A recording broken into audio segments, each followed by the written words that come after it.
희망이여 빛이여 아득한 하늘이여 나의 백마가 울부짖는다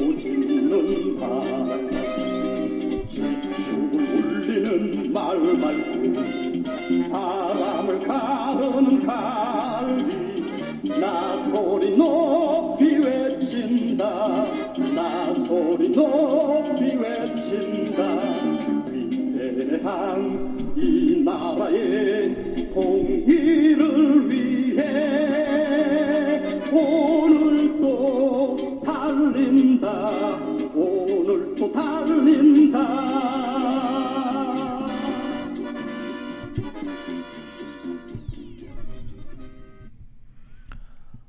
안녕하십니까, 스미더스입니다.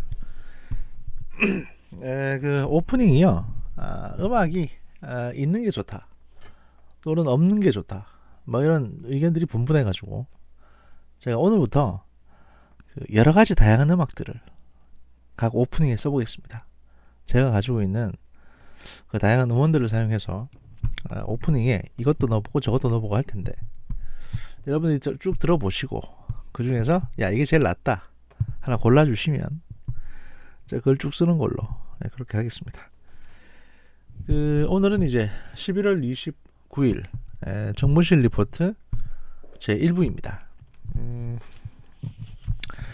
지금 가장 핫한 뉴스가 유재수건에서 유재수건도 핫하긴 합니다만 그리고 이제 유재수 관련해가지고 뭐 저 이제 이호철 씨 관련 특집도 제가 했었는데 이호철이 이제 유재수를 부산시 부시장으로 만들어준 사실상의 이제 사실상의 뒷배였다라는 것들이 하나둘씩 보도로 나오고 있습니다. 그리고 지금 이호철 씨는 중국으로 도피 중에 있는 상태입니다. 아마 조만간에 추가적인 뭐 수사가 진행되고 하면 추가적인 뉴스는 또 나올 것 같다는 생각이 들고요. 지금 이제 김기현 전 울산시장 관련해가지고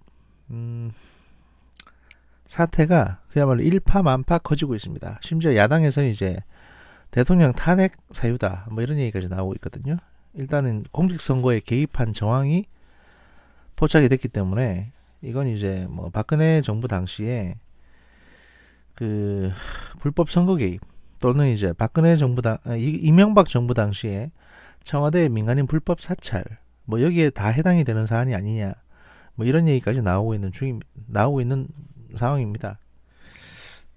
사실 이런 빌미를 뭐 청와대가 어떻게 보면 제공했기 때문에 뭐 본인들이 억울해할 상황은 지금 아니죠. 솔직히 말씀드리면 상당히 지금 좀 다급해진 상황이고요. 관련 수사도 착착 진행이 돼 가고 있습니다. 그래서 거기에 대해서 다소 안내를 해드리려고 합니다.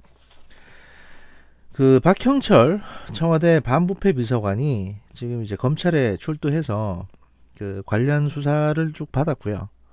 또 관련 사항에 대해서 본인이 아는 한 뭐 대부분의 사항을 지금 검찰에 진술을 하고 있습니다. 제가 이제 얘기 듣기로는 이 박형철 비서관 같은 경우에는 공식적으로 검찰에 출두해서 조사를 받기 이전에 이미 다른 모처에서 검찰 관계자들 만나가지고 본인이 아는 사항을 지금 다 털어놨답니다. 청와대 내부에서 있었던 일에 대해서. 그렇기 때문에 검찰에 출두해서 조사받는 건 이제 형식적인 어떤 조서 꾸미기 위한 절차고 그 전에 이미 모든 정보를 검찰에 제출한 걸로 알려져 있습니다. 왜냐면 이분이 이제 뭐 기억하시는 분이 계시겠습니다만 윤석열 씨하고 같이 박근혜 정부 당시 뭐 국정농단 소위면서 국정원 선거 개입 수사를 같이 했던 사람이고 상당히 이제 정의감이 있는 검사였는데 그 당시 이제 윤석열 씨는 좌천되고 박형철 씨는 사표를 냈거든요. 징계를 받아서 수사 방해받고 징계받고 나서 그리고 이제 변호사 생활을 하다가 현 정부 들어와서 이제 청와대로 들어가게 된 겁니다. 그래서 뭐 나중에 또 말씀드릴 기회가 있을지 모르겠습니다만 청와대 내에서는 이 박형철 씨에 대해서 일단은 친문도 아닌 자기 편은 아니고 그냥 저 사람은 검찰 쪽 사람이다 라는 식으로 이제 생각을 해왔던 것 같고요. 또 검찰 쪽에서는 박형철 씨가 일단 청와대 비서관으로 있으니까 쟤는 이제 청와대 쪽 사람이 된 거 아니냐 뭐 이렇게 보고 있고 그러니까 조국 사이에 조국하고 윤석열 사이에 껴가지고 뭐 작년 올해 8월에요. 조국 씨랑 윤석열 사이에 껴가지고 상당히 마음고생을 좀 한 걸로 알려져 있습니다. 그리고 이제 그 본인이 뭐 갖고 있는 정의감이나 또는 그 정의 의식 이런 것들하고 또 본인 후배들이 또 어지간히 연락을 해가지고 닥달을 했겠죠. 아니 형님 뭐 그 조욱이 지금 어떤 사람이고 저기 지금 어떤 지금 혐의가 있고 뭐 형님도 검사하셔서 잘 아실 텐데 왜 거기서 계속 두둔만 하고 있냐 뭐 이런 얘기를 많이 들었을 겁니다. 그래서 이제 마음이 좀 괴로워가지고 이런저런 선택을 고민하다가 여기는 이제 모든 걸 다 털어놓자라고 생각을 한 것 같고요. 하여튼 지금은 이제 울산시장 건에 대해서 이제 수사 협조를 하고 있다고 합니다. 청와대는 사표를 낸 상태고요.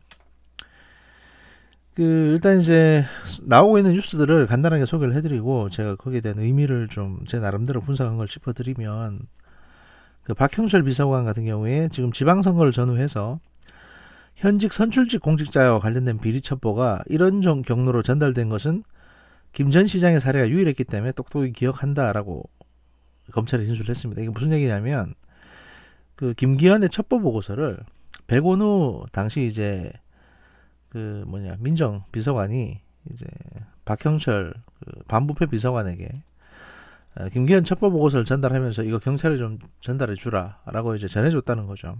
근데 그 백원우 씨는 나중에 뭐라고 얘기하냐고 있냐면 자기가 김기현 씨뿐만이 아니라 다른 여러 첩보들도 다 취합해가지고 박형철한테 줬다라고 얘기를 하고 있는데 받았다는 박형철 비서관은 다른 거는 받은 적이 없다. 이 김기현 씨의 비리 첩보만 받았는데 현직 선출직 공직자는 그 청와대 감찰 대상이 아니기 때문에 왜 이런 걸 나한테 주나 좀 의아했다라고 이제 해서 똑똑히 기억을 하고 있다는 겁니다. 이 사례가 유일했다는 거를.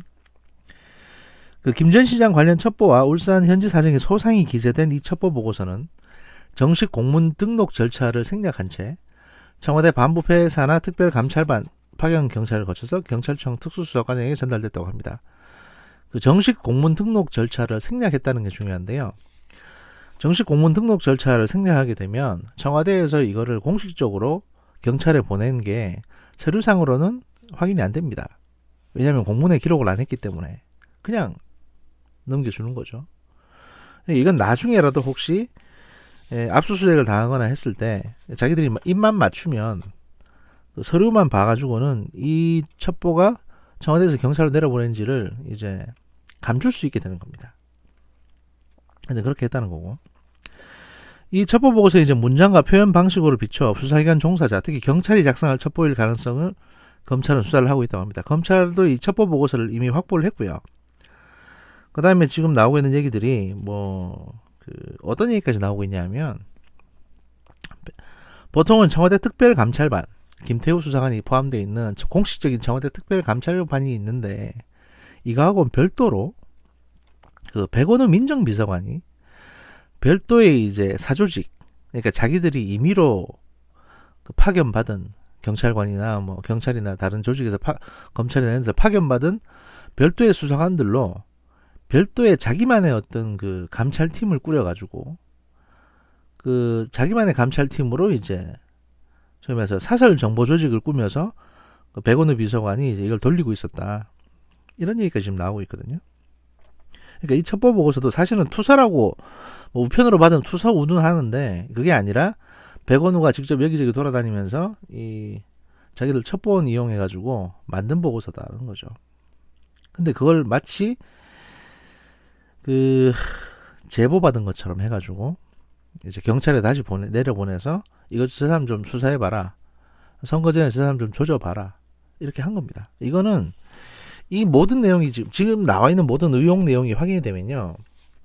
백원우 전 민정비서관 지금 여의도 저 민주연구원 부원장인데 이 사람은 지금 100% 처벌받습니다. 공직선거법 위반한 거거든요. 공직자 신분으로. 그러니까 이거는 실형감이고요. 이건 중범죄입니다. 과거 저기 박근혜 대통령 선거 관련해 가지고 국정원 직원들이 댓글 달고 한 거하고 차원이 다른 중범죄입니다. 게다가 민간인 사찰에 해당되는 범죄이기도 하고요.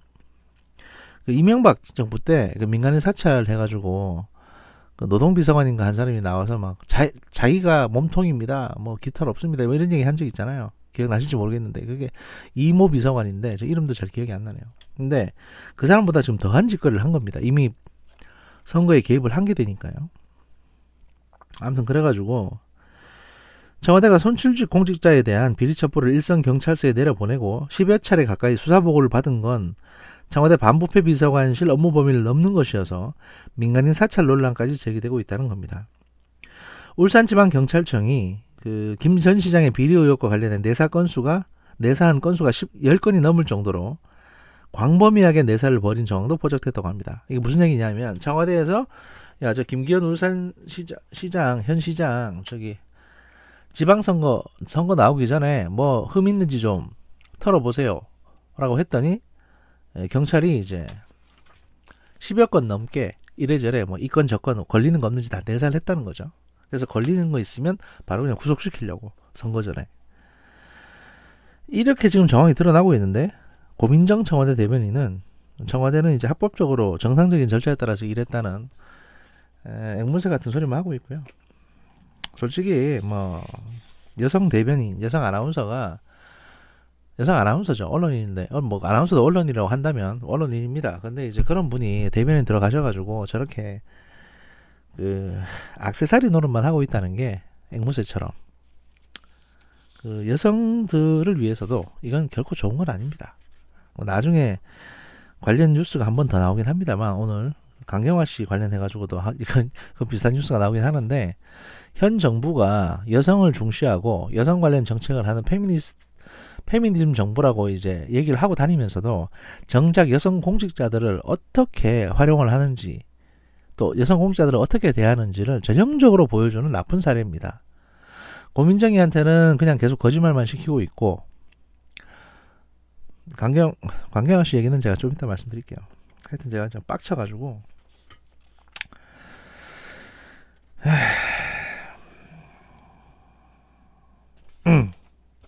하여튼 좀 그런 상황이고요. 백원우 전 비서관 같은 경우에 여기에 대해서 이제 언론에 뭐라고 얘기하고 있냐.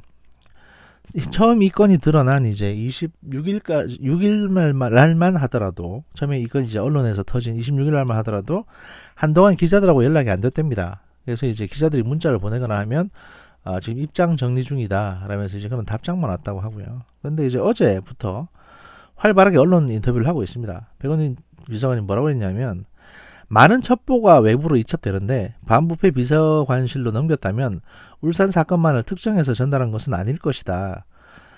뭐 그 정도로 울산 사건이 중요한 건 아니다. 뭐 이런 식으로 얘기를 했다는 겁니다. 그런데 박사 넘겨받은 박형철 비서관은 야, 난 울산 것만 받았다. 지금 이렇게 말씀하고 계시는 거죠.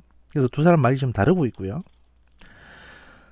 검찰도 이제 청와대 첩보 문건을 확보를 했고 사정당국 관계자는 해당 문건에는 검찰 쪽에서 나온 얘기인데 해당 문건에는 김 전 시장의 가족과 주변에 대한 정보가 총망라됐고 이는 곧바로 경찰 수사로 이어졌다. 따라서 이제 정보 수집을 오래 했던 프로가 만들었을 가능성이 큰 것으로 보인다라고 했죠. 그래서 이제 오늘 뉴스에 또 나왔습니다. 그 백원우 씨가 별도로 운영하는 특감반이 있었고 비공식적인 조직인 얘들이 이제 울산에 내려와가지고 경찰 수사를 사실상 지휘를 했다. 뭐 이런 얘기까지 나오고 있는 겁니다.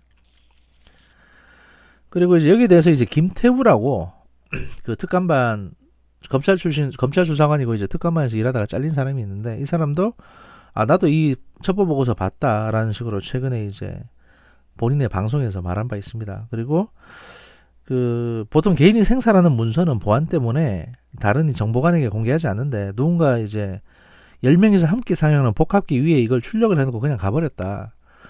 그래서 이제 이 보고서를 보고 좀 놀랐다. 완전 정치인 관련 보고서였는데 그 청와대 특별감찰반 업무 대상이 아닌 불법 사항이라서 당시 이제 휴대전화로 촬영을 했지만 누가 쓴 건지는 알 길이 없었다라고 김태우 씨가 얘기를 했습니다. 이게 무슨 얘기냐면 본인도 이 보고서에 대해서 내 휴대폰에 촬영해 놓은 게 있다. 그러니까 누가 만약에 이걸 덮으려고 하면 내 휴대폰에 있는 내용을 까겠다. 뭐 이런 얘기죠. 그 얘기를 하려고 하는 거고요. 그 박형철 비서관이 지금 검찰에서 그 뭐 조국이 감찰을 무마했다라고 이제 유재수 관련 건에 대해서 지시를 했다고 하는데 그 유재수 전 부산시 경제부시장에 대해서 청와대 감찰 무마 의혹 관련해서도 박형철 비서관은 조사를 받았습니다.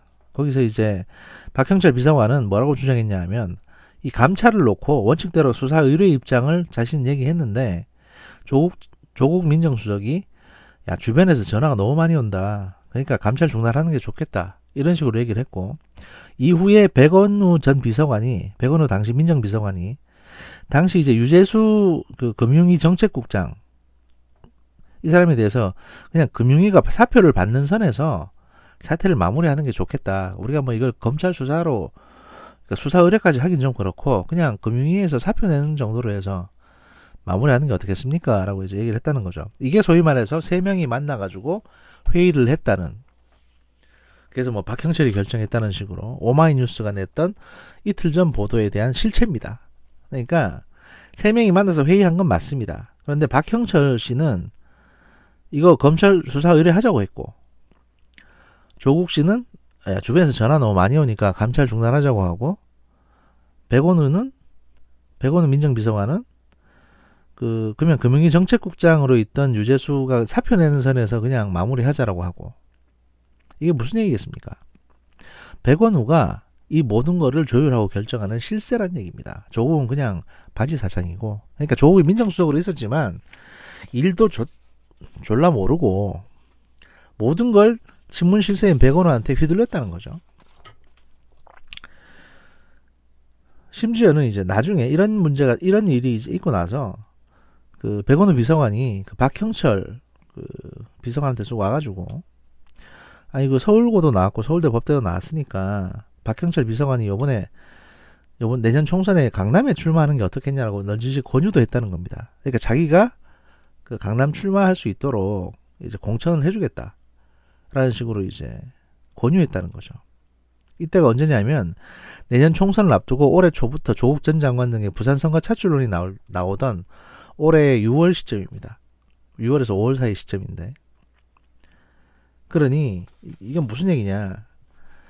일단 박형철 비서관이 본인들의 어떤 그 비리나 부정 같은 거를 많이 알고 있기 때문에 야, 너 그냥 국회의원 시켜줄 테니까 한번 나가볼래? 라고 계속 회유하려고 했다는 거죠.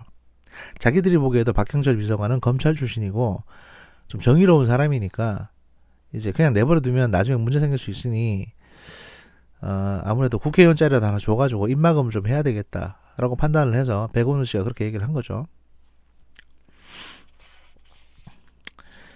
이 건에 대해서 이제 백원우 씨는 지금 이런저런 인터뷰를 지금 본인이 하고 있습니다. 그리고 지금 이제 한겨레 신문 같은 경우도 백원우 씨가 한 것 같다라는 식의 백원우라는 이름을 자꾸 내세우고 있습니다. 이게 무슨 의미일까요?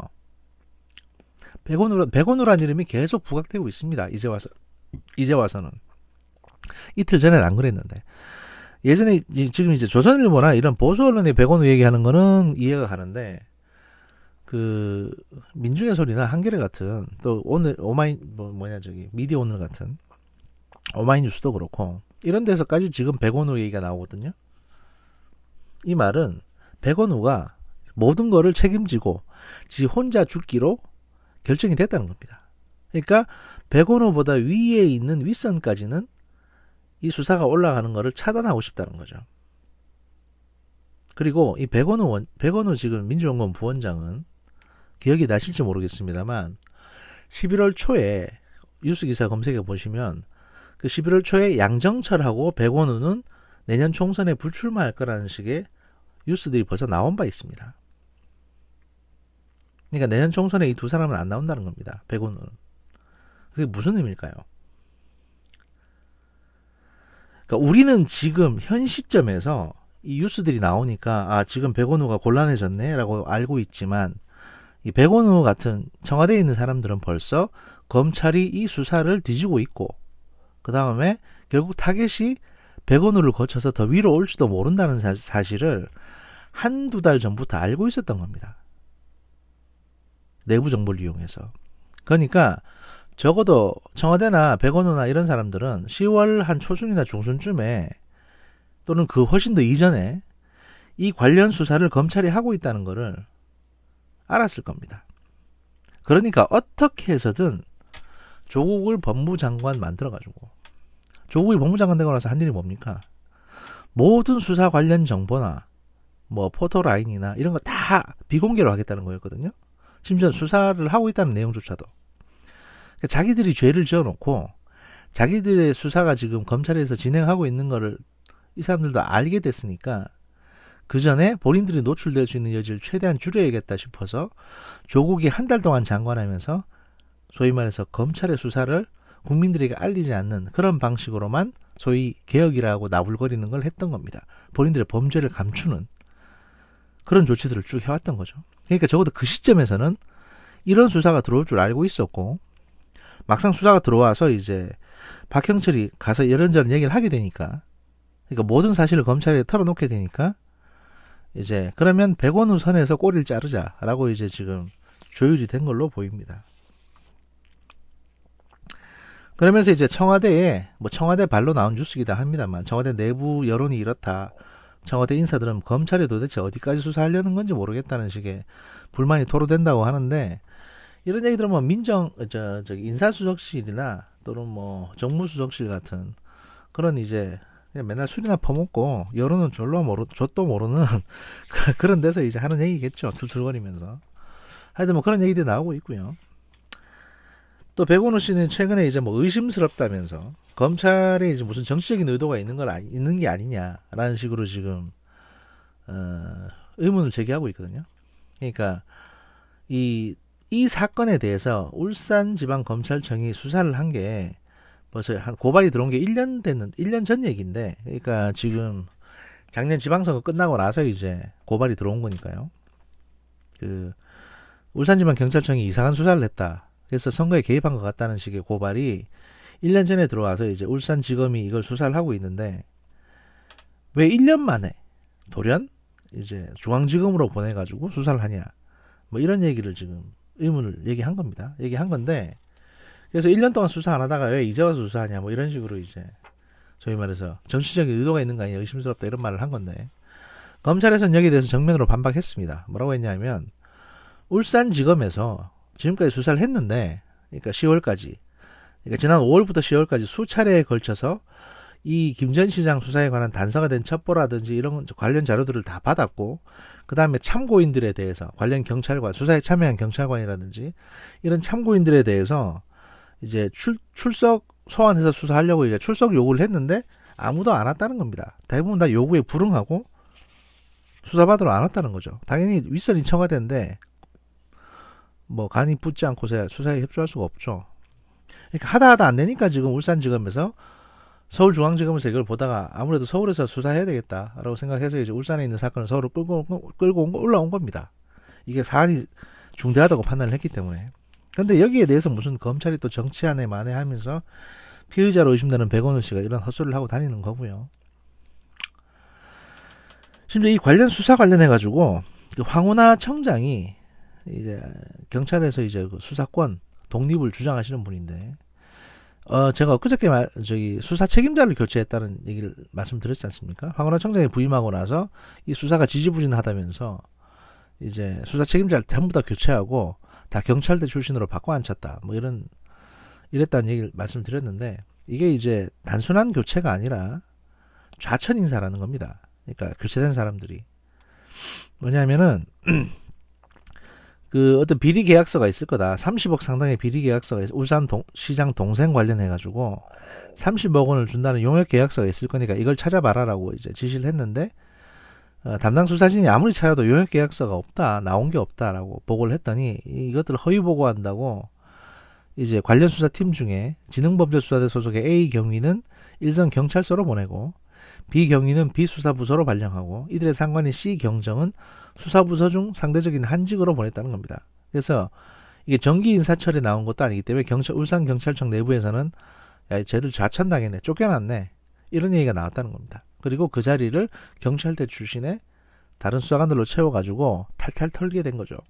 뭐 그래도 어차피 결과는 별로 뭐 범죄 혐의를 발견하거나 결과가 나온 건 아닙니다. 결국에는 검찰에서 다 무혐의 됐기 때문에. 그래서 이제 황운하 청장은 그럼 왜 이렇게까지 했냐? 제가 지난번에도 말씀드렸다시피 이 수사 잘해주시면 경찰이 수사권을 가질 수 있도록 민정에서 밀어주겠다라고 약속을 했겠죠. 예. 그래서 이제 그 뒤에 뭐 수사권 조정에 대해서도 이제 민정이 도와줬고요. 결국에는 수사권하고 울산시장 자리하고 맞바꾼 걸로 보입니다. 한편 지금 특혜를 받았다고 여겨지는 당사자인 현 송철호 울산시장, 나이 70 먹은 사람인데요. 이 사람이 27일 동아일보와의 통화에서 그 김기현 전 울산시장, 자기의 라이벌 김기현 전 울산시장은 나이 60입니다. 송철호 지금 울산시장은 나이 70이고요. 그러니까 60 먹은 사람 밀어내고 70 먹은 사람 안 친 겁니다. 여기에 대해 청와대 하명수사 의혹에 대해서 이제 현 울산시장의 입장은 어떠냐고 물어봤더니 현 울산시장이 뭐라고 얘기했냐면, 나는 모르는 사안이다. 하지만 어느 시대인데 청와대가 그런 걸 하명하겠느냐라고 대답을 했다는 겁니다. 이런 얘기는 전형적인 김기춘이나 할 법한 전형적인 그 유죄인 사람들이 할 법한 소리고요. 아무튼 뭐 울산시장 건은 점점 사안이 커지고 있습니다. 그래서 이게 이제 추가적으로 확인되는 대로 계속 제가 이제 계속 전달을 해드릴 거고요. 이건 조국 수석도 연결되어 있는 부분이고, 근데 사실 조국이 여기 개입되어 있든 개입되어 있지 않든 이 사건 자체는 지금 상당히 중범죄입니다. 선거 개입 범죄이기 때문에 뭐 야당에서는 지금 탄핵 운운하고 있는데 대통령에 대해서 뭐 대통령 탄핵까지 올라갈 사안은 아닌 것 같고, 사실 이게 대통령이 직접 지시해가지고 야 저 제껴라 뭐 이렇게 했겠습니까? 밑에서 그냥 알아서 잘 보이려고 한 거죠. 뭐 대통령 옛날부터 대통령이 저 친구는 아픈 손가락인데 잘 좀 됐으면 좋겠다 뭐 이런 얘기를 여러 번 했으니까 그냥 대통령이 기분 좋게 해드리려고 아부짓 하다가 이 사단이 난 것 같은데, 그 야당에는 이제 빌미를 줘버렸고 지금 뭐 국정조사하자 뭐 이런 얘기까지 나오고 있으니 조만간 이제 검찰 수사가 미흡하면 특별검사까지 앉힐 판입니다. 그러니까 조국 하나 때문에 지금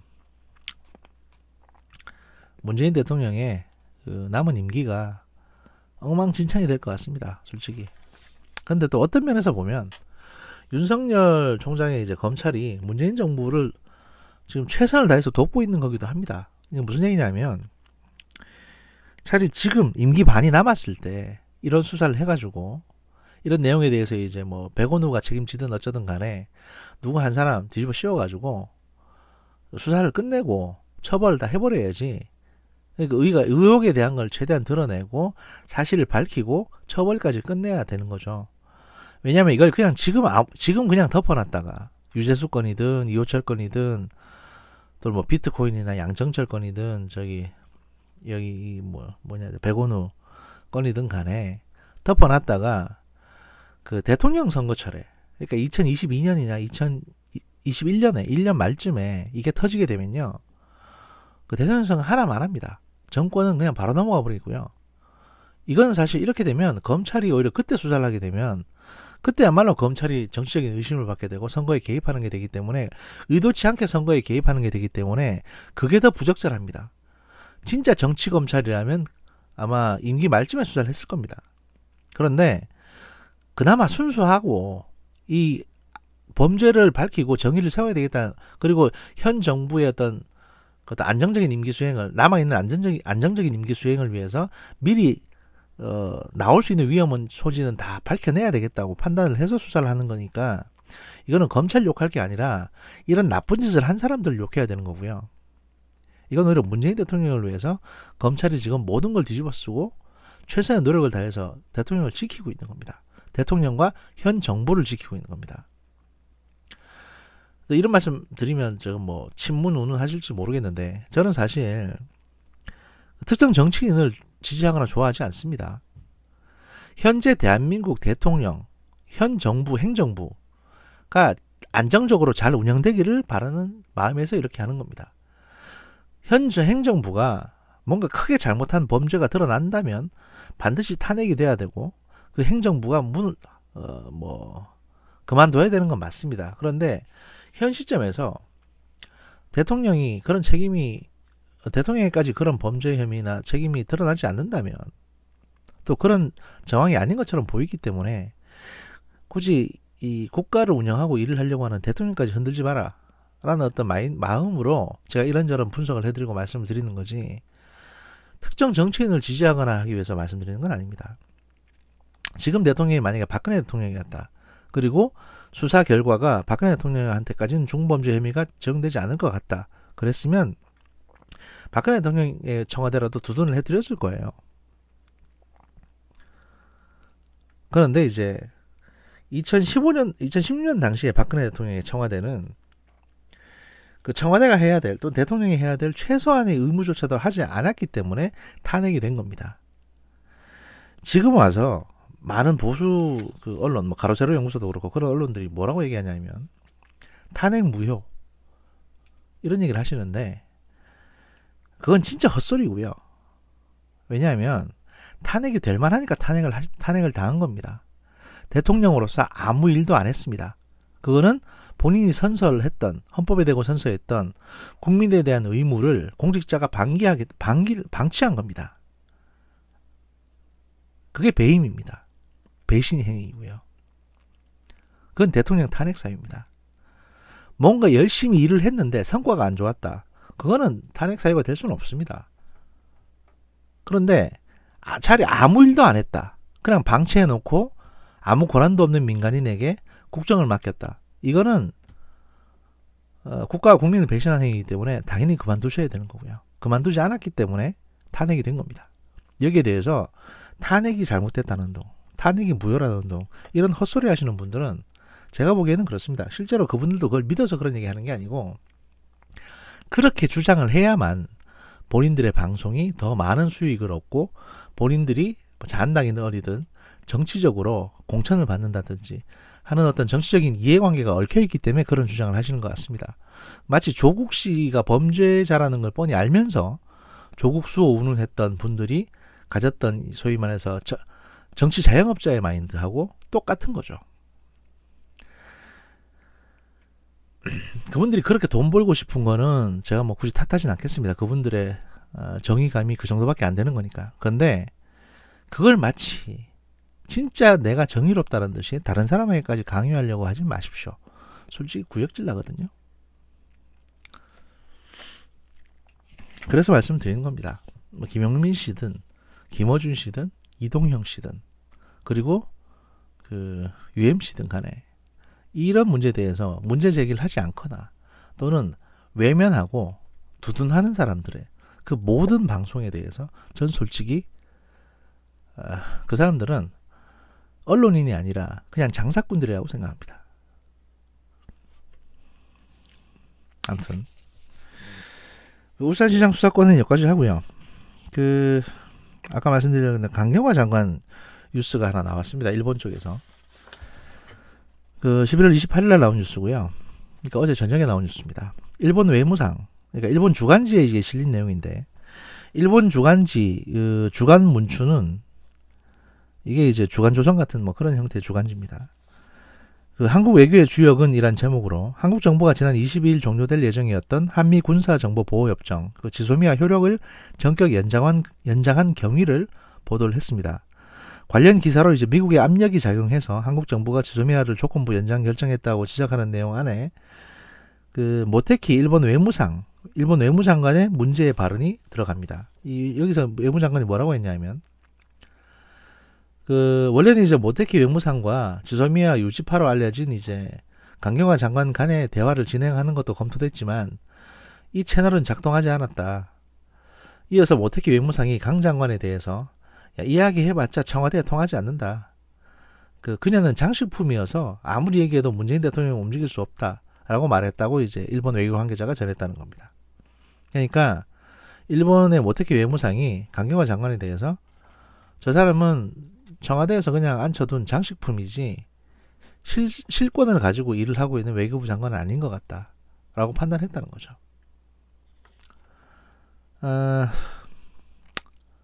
갑갑하네요. 이런 뉴스를 볼 때마다 화도 나고 일본 애들이 이런 식으로 얘기하는 게 사실 외교적인 결례긴 한데 또 내막을 들여다보면 이게 아예 근거 없는 얘기는 또 아니거든요. 강경화 장관이 아무리 얘기를 해도 이게 먹히지도 않고 또 이제 실제로 처음에 그 장관 인사를 할 때 강경화 씨 같은 경우는 이제 반기문 씨가 추천을 해서 이제 장관이 된 소위 말해서 이제 반기문 씨의 일정 지분을 반기문 라인이라는 얘기가 있습니다. 그러다 보니까 친문이나 친노들하고 그렇게 가깝진 않은 거죠. 예, 그러니까 이제 지금 장관 하면서도 별 성과도 없고, 그래서 장관 일에도 좀 재미가 없는 것 같고, 그래서 이제 그 이분은 그래도 이제 이미지는 좋으니까 현 민주당에서 이제 내년 총선에 아마 그 지역구를 내 가지고 출마를 시킬 것 같습니다. 본인은 계속 아니라고 하고 있는데, 뭐 지금 한창 남았으니까 지금 당장 뭐 맞다, 지금 장관하고 있는 분이 내년 출마할 거냐고 물어봤을 때, 아 맞다, 내년 출마할 거다라고 말할 사람은 없죠. 없습니다.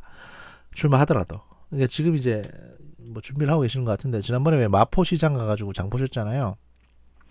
그러니까 이제 정청래 의원, 지금의 손혜원 의원 지역구거든요. 그러니까 손혜원 의원은 어차피 이제 그 정청래 지역구 지켜준다는 차원에서 한 번만 국회의원 할 거라고 했었고, 다시 출마할 거라는 얘기는 안 했습니다. 그리고 은근히 정청래 의원은 이제 자기가 공천을 받을 거라고 생각하고 지금 기다리고 있는데, 현재 민주당 내 분위기가 이제 임종석 날라가고 우상호 이인영도 다 나가라고 그러고, 그래서 거기서 386들, 그 다음에 안민석에 대해서도 3천만 원을 11년 전에 3천만 원 받은 얘기가 이제 흘러나왔죠. 이것도 제가 저번에 말씀드렸다시피 아마 민주당 내부에서 흘린 것 같은 생각이 드는데, 정청래 씨도 사실 공천을 못 받을 가능성이 높습니다. 왜 정청래 씨한테 굳이 이미 밀려난 사람한테 또 주겠어요? 양정철 같은 애들이 저 자리에 오히려 친문을 한 사람 더 앉히면 앉히겠죠. 그래서 정청래 씨도 기대를 하고 있는 것 같은데 못 받을 가능성이 높고요. 같은 이유로 이제 조국 수호 집회에 자주 가셨던 그 정봉주 씨 같은 경우도 막 은근히 공천 기대하시는 것 같은데 공천 받기 힘듭니다. 제가 보기에는 386도 다 이제 쓸려 나가는 분위기거든요.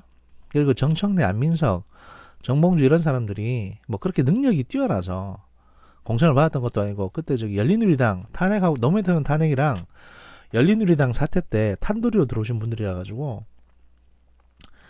그 사실은 정통 386 내에서도 많이 좀 밀리는 분들입니다. 본인들은 뭐 자기들이 주류였다고 하지만 그런 것도 아니고 그냥 김근태 씨나 따라다니던 그런 부류였기 때문에, 그 소위 말해서 학생회장 출신들의 뭐 우상호, 이인영, 뭐 임종석 이런 사람들한테도 밀리는 비중이거든요. 그러다 보니까 안 챙겨주죠, 그런 사람들끼리는. 자기들끼리도 사이 안 좋습니다, 그렇게. 하여튼 뭐 그런 뉴스가 하나 있고요. 그 다음 뉴스는 이제 요거는 어제 그 밤에 JTBC에서 팩트체크 차원에서 나왔던 뉴스인데, 이 뉴스의 의미와는 다르게 제가 이제 이 뉴스 관련해서 저번에 한번 거장판에서 말씀드렸던 게 있어서 이 팩트체크가 조금 방향이 잘못되어 있는 거를 바로잡아 드리려고 합니다. 일단 내용부터 말씀드리겠습니다. 그 제목은 이제 국방장관이 유엔군 참전 말라는 공문을 돌렸다, 이런 가짜뉴스가 퍼지고 있다는 내용에 대해서 팩트체크를 한 겁니다. 그 내용을 보면, 문재인 정권이 전쟁이 나도 유엔군은 참전하지 말라고 선언했다. 그리고 국방부 장관이 유엔 참전국 16개국에 공문을 보냈다. 이런 내용이 이제 지난달부터 온라인에 퍼지고 있다는 겁니다. 그래서 이제 뭐 미국에 있는 사람들한테까지 카톡을 통해 가지고 막 퍼지고 있는데, 그래가지고 이제 내용이 뭐냐, 뭐 정경두 국방장관이 한반도에서 전쟁이 나더라도 유엔군은 참전하지 말라는 식의 어떤 그런 가짜뉴스가 퍼졌다, 뭐 이런 거에 대해서 이제 팩트 체크를 하는 거죠. 그래서 JTBC 뉴스에 따르면 팩트 체크를 해보니까 그 이 기사 자체는 잘못된 게 아니다. 그러니까 이제 정경두 장관이 유엔 16개국에 공문을 보낸 것 자체는 팩트인데, 이거를 이제 그 일부 극우 유튜버가 왜곡해서 해석을 했다는 겁니다. 기사 내용을 보면 정경두 국방장관이 지난 7월에 올해 7월이죠. 유엔군 사령부에 소속된 16개국 나라의 입장문을 보냈고, 그 내용이 뭐냐 하면 유엔군 사령부가 전력 제공국을 추가를 하려면, 예를 들어서 지금은 유엔군 사령부에 소속되어 있는 나라가 16개 나라인데 여기에 다른 나라를 더 추가시키려면 한국과 협의를 하고 한국의 동의가 전제되어야 한다는 이제 입장을 내놓은 겁니다. 그래서 이제 온라인에 퍼진 것처럼 참전을 하지 말라는 게 아니라, 여기에 유엔군 사령부 소속 국가를 더 하려면 한국의 동의를 받아야 된다는 식의 입장문을 냈다는 건데, 그 앵커는 이제 JTBC 앵커는 어제 이렇게 물어봅니다. 그런데 국방장관이 이런 입장문을 왜 보낸 겁니까? 그러면 이라고 물어봤더니 이제 기자는 뭐라고 해석하냐면 일본 때문이라고 해석을 합니다. 그 유엔군 사령부라는 건 먼저 말씀드리면 한국전쟁 당시 병력을 파견하고 다시 전쟁이 나면 재참전하기로 결의한 나라들로 구성되어 있다. 이래서 이제 전력 제공국이라고 부른다. 그러니까 전투력을 제공하는 국가들이라는 거죠. 한국과 미국을 빼면 16개 나라입니다. 일본은 당연히 여기에 속하지 않습니다. 그런데 지난 7월에 미국이 일본 자위대가 한반도 유사시에 군대를 보낼 수 있도록 유엔사에 참전시키려 한다. 이런 국내 보도가 나왔습니다. 7월에 그런 보도가 있었죠. 과거 식민 역사를 감안하면 당연히 국민 정서상 맞지 않고 안보적으로도 올바르지 않다. 이런 비판이 나왔습니다. 국방부도 이렇게 바로 반박을 했습니다. 일본은 한국전쟁 참전국이 아니기 때문에 전력 제공국으로 활동할 수 없다. 그리고 유엔군 사령부도 일본을 전력 제공국으로 고려하고 있다는 그 보도는 오보다라고 분명하게 밝혔습니다. 이런 배경에서 이제 국방장관도 회원국을 늘리는 건 당사자인 한국의 동의가 필요하다. 이런 원칙을 입장문을 보내서 나타낸 겁니다. 라고 이제 기자는 설명합니다. 그리고 앵커는 이제 뭐라고 답하냐.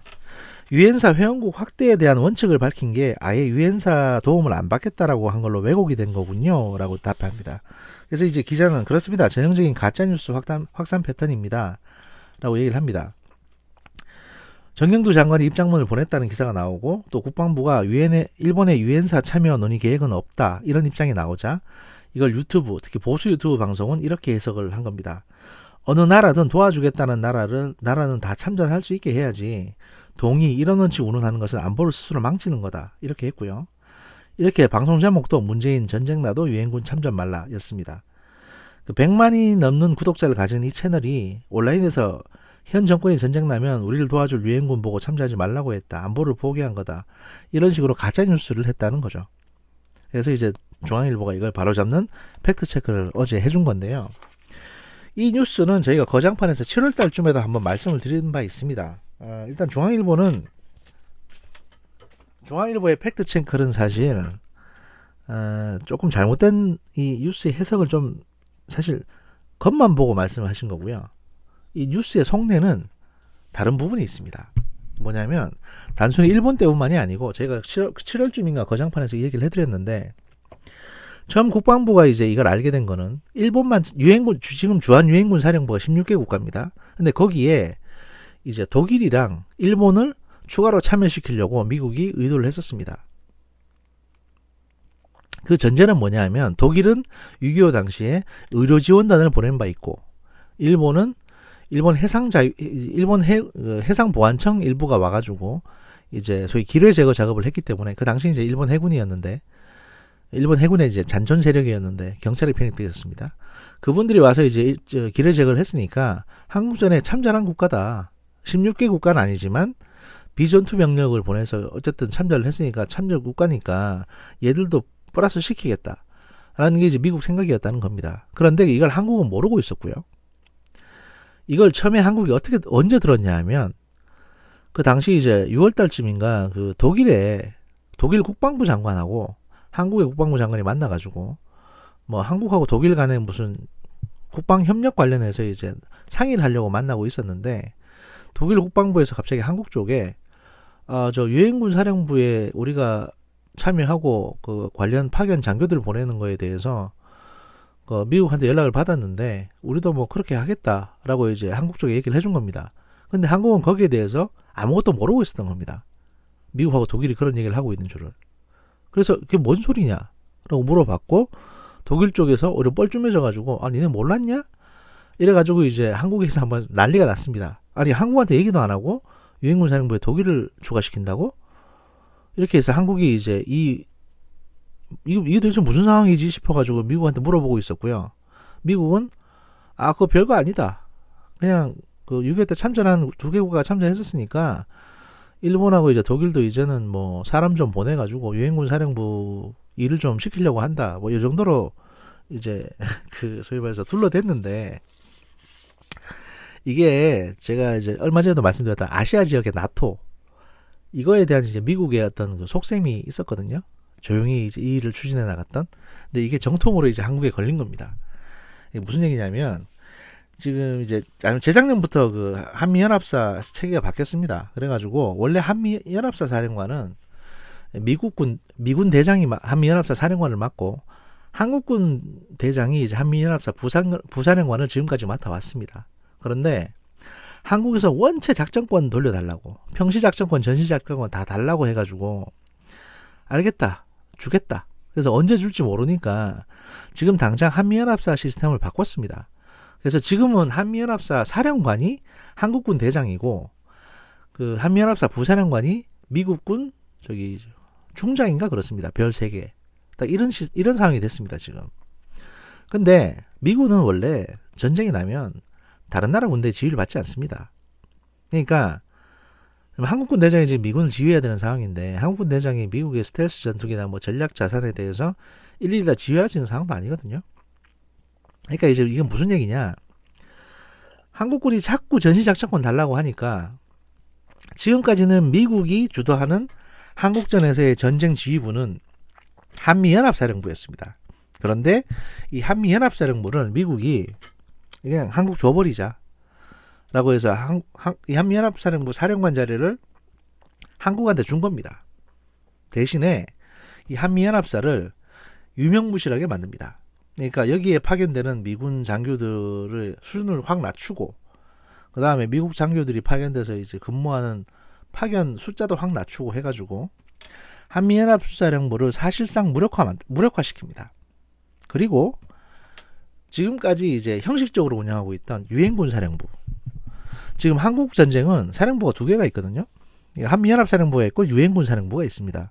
한미연합사령부는 이제 한국군하고 미군이 작전을 하는 거고 6.25 때 이제 참전하기로 해서 참전해 왔던 참전 16개 국가가 모두 포함되어 있는 게 이제 주한 유엔군사령부인데 이 그냥 형식적인 페이퍼 조직으로 있던 유엔군사령부를 실질적으로 강화시킵니다. 그래서 이전까지는 여기에 뭐 좀 똑똑한 장교들을 안 보냈는데 왜냐하면 그냥 페이퍼 컴퍼니처럼 이제 종이로 만들어진 형식적인 조직이었으니까요. 근데 이제는 이 유엔군 사령부를 실질적인 전투부대를 지휘할 수 있는 사령부로 만들게 됩니다. 그래서 여기에 영국군 장교들, 독일군 장교 이런 사람들을 파견받아가지고 유엔군 사령부를 강화시키려고 미국이 의도하고 있는 겁니다. 그 시점에서 나온 게 이제 일본하고 독일도 돈도 내고 사람도 보내서 유엔군 사령부에 기여하게 하려고 이런 조치들을 올 초에 계속 하고 있었던 거거든요. 이게 이제 한국에 걸린 거죠.